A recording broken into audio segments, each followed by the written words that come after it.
Now a question. What have Herbert Hoover, Art Linkletter, Jack London, and Richard Nixon all had in common? Well, they've all been members of the exclusive all-male Bohemian Club in California, where every year at this time, the elite from around the country get together for 2.5 weeks of fun and games. Steve Shepard has this special assignment report. More than 2,000 members of San Francisco's exclusive and all-male Bohemian Club have once again descended on Northern California. These men will spend most of the month of July encamped on some 2,700 acres of pristine and privately owned redwood forest. Forest very much like this.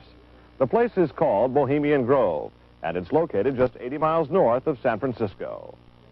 The Grove is the Bohemian Club's summer retreat, and its facilities are hidden beneath lush forest canopy extending south from the banks of Sonoma County's Russian River. For more than a century, the camp has been a place where club members and guests from all across America gather to relax. The retreat is divided into dozens of small camps, the most prominent of which is called Mandalay. Among its members are businessmen like Leonard Firestone and Edgar Kaiser, and political figures like Gerald Ford, Henry Kissinger, William French Smith, and George Shultz. President Reagan, Vice President Bush, and Defense Secretary Weinberger are members of other camps. Richard Nixon is a Bohemian, and so are high-ranking executives of such companies as Eastern Airlines, Standard Oil of Indiana, and Bank of America. For the most part, the men of Bohemian Grove are over 50, highly successful, and, according to many employees, politically conservative. Well, each year, many of them seem to have a stunt or try to come up with a stunt. Last year, in 1980, the popular button was Free the Fortune 500.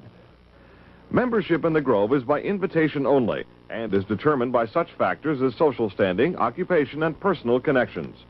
Privacy is one of the Grove's most cherished virtues. Members may not photograph, record, speak, or write about activities at the retreat. While many public officials are Grove members, the press is a distinctly unwelcome guest. We're from ABC News. Well, get back there. Get back there. Can we talk to somebody in the... Get back there. Anyone willing to navigate a boat up the Russian River can get a glimpse of the northern edge of the compound, but that's about all. Still, there are outsiders who have researched the Grove.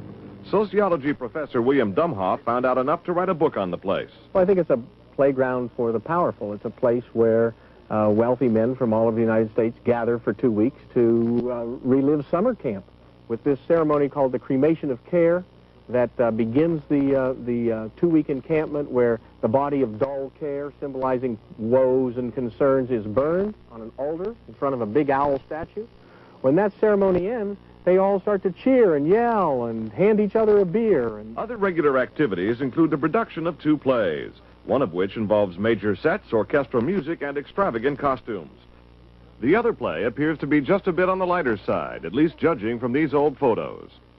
Members also spend time swimming, hiking, relaxing in the sun, and doing a bit of drinking from the Grove's own privately labeled spirits.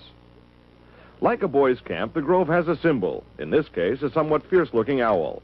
It also has a patron saint, St. John of Nepomuk, a legitimate 13th century Bohemian canonized for his sense of honor.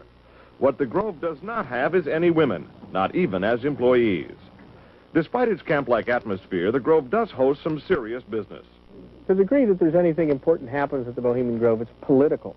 The important speeches that have been made at the Bohemian Grove have been made, for instance, and the best example, by Richard Nixon. Eisenhower gave a speech there. It was the first time the West Coast establishment really saw him close up.